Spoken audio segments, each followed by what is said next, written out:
कनक news स्वतंत्र साक्षात्कार को स्वागत करछी मु अनुज। जेतेबेले कोनोसी अग्निवर्षा कथा कहा जाए कि अग्निवर्षा भाषण कथा कहा जाए विशेष करके जातीय स्तर रे से समय जो किछि राजनेता का ना आगु आसे से भितर बीजेपी रो आगधाड़ी नेत्री मीनाक्षी ना आसे। आम सहित अच्छा मीनाक्षी मैम सहित कथा हवा जानिया हृदय कथा राजनीति कथा तो हवा सहित व्यक्तिगत कथा भी जानिबा।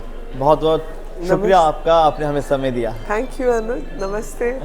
मीनाक्षी जी, अगर आपका नाम ही बोलें और आप जहाँ खड़े हों तो लोगों के दिमाग चलता रहता है कि अभी तो कुछ होने वाला है। अभी मीनाक्षी जी से जुबान से जो निकल गया वो ऑपोजिशन के लिए बहुत ही खतरा हो सकता है। आप सोच समझ के बोलती हैं या आप ही ऐसे? नहीं, ईश्वर की कृपा भी होती है और बहुत सालों का काम होता है जो चुपचाप किया जाता है। तो हर बार सब चीज़ टीवी के आगे, रेडियो के आगे नहीं होती, उसके पीछे बहुत पुरानी चीज़ें, प्रिपरेशन, पढ़ाई, बहुत चीज़ें होती है और सबसे बड़ी ईश्वर की कृपा रहती है। तो मैं वही कहूँगी कि जो मेरा लाइफ में जो भी चीज़ें हुई पॉजिटिव नेगेटिव मिला के वही व्यक्ति को बनाती हैं। हर व्यक्ति की ज़िंदगी में मुझे ऐसा लगता है कि जो भी हमारे संपर्क में लोग आते हैं, जो भी सिचुएशंस हम लोग झेलते हैं या जिसमें हमें खुशी मिलती है, दुख सुख, अच्छा बुरा, वो सब की छाप हम पे छूटती जाती है और वही छाप हमको बनाती है। क्या वही छाप आपको बनाया? बिल्कुल। आप वकालत के बारे में बात करें या राजनीति के बारे में बात करें तो आपकी जिंदगी में ऐसा कुछ अनुभव हुआ कि मुझे इस डायरेक्शन में जाना है, मुझे इस डायरेक्शन में जाना है? शायद बहुत जनता को ये बात नहीं पता होगा।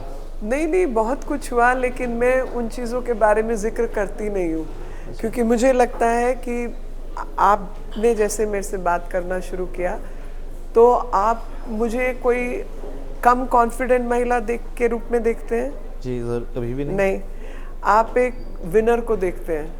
लेकिन जब हम नेगेटिव बातें करते हैं या कमियां गिनते हैं या विक्टिम के रूप में दिखाई देते हैं, अरे ऐसा हो गया वैसा हो गया, तो उसकी वजह से जो लोगों की, खास तौर पे महिलाओं की, बच्चियों की शक्ति बढ़ना चाहिए वो कम होता है और उस नेगेटिव नैरेटिव को हम परमानेंस देते हैं। तो इसलिए मैं कभी भी नेगेटिव बातें करती नहीं हूँ। मैं कहती हूँ अच्छा जो आना है आने दो, उसको हम निपटा देंगे। एवरीथिंग इज ओके, मतलब एब्सोल्युटली सब होता रहेगा अपने आप। नहीं होगा और उसका जवाब भी मिलेगा, उसका वक्त के इंतजार। तो आप ये सोचते हैं कि everything is fixed by God? Absolutely okay. मैं ये मानती हूँ कि बहुत साधारण तरीके की जैसी बाकी महिलाएं हैं वैसी ही मैं हूँ, कोई अंतर नहीं है। सच में? सच में। या आप मतलब इंटरव्यू दे रही हैं इसलिए कह रही हैं? नहीं नहीं, मैं मानती हूँ। अच्छा, अभी मैं अभी नहीं, हमेशा से मानती हूँ कि मैं मानती हूँ कि हम सब साधारण लोग हैं। ईश्वर जब कृपा कर दे और जिस स्थान पे ले जाना चाहता है और जो हथियार या औजार उसको चाहिए वो काम करवाने के लिए, वो उसको चुन लेता है। तो जो भगवान ने मेरे नसीब में काम लिखा है वो काम करे बिना मैं इस धरती से नहीं जाने वाली। वो काम करवाएगा मेरे हाथों से। अच्छा, सबसे ज्यादा आपको संतुष्टि किसमें मिलती है, वकालत या राजनीति? सच बताइएगा अपने दिल से पूछ के। देखो, जो आनंद कोर्ट में खड़े होके बहस करने का है जी, वो आनंद अलग है जी। उसकी वो, क्योंकि क्या होता है कि मैं हमेशा एक बात जानती हूँ, आप कितना भी अपना केस तैयार कर लीजिए, आप 100% कभी तैयार नहीं होते क्योंकि अगला व्यक्ति क्या सवाल पूछेगा आपको नहीं मालूम ना। वो एक अनभिज्ञता रहती है जी। आपके विपक्ष वाले लोग क्या मुद्दा लेके आएंगे आपको नहीं मालूम। तो आप 4-5 लोगों के साथ अकेले खड़े होकर जब लड़ रहे हैं, आपकी टिप्स पे सारी फाइल, नियम कानून, इधर उधर की 50 चीज, फैक्ट्स, ये सब रहना है। तो उस वक्त जो आनंद की स्थिति होती है वो परम होती है। लेकिन हर सेकंड में हार जीत का भी सब पहलू नहीं, हम तो कहते हैं, मैं तो कहती हूँ वकील हर रोज एग्जाम देते हैं। अच्छा। हर वकील हर दिन इम्तिहान दे रहा है, वो हर केस में इम्तिहान दे रहा है, तो उसका तो हार जीत चाहे कितना ही पता हो कि क्लाइंट निकम्मा है, गलत काम करके आया है, पता होता है जी। पर जब आप बहस करते हैं तो आप तो ये कहते हैं कि उसने कुछ गलत किया ही नहीं, और उस केस को हारने का दुख भी रहेगा कि यार मैं तो पूरी बहस किया, सब उसको निकालने का पूरा प्रयास किया, लेकिन अब जज ने तो जजमेंट देना है।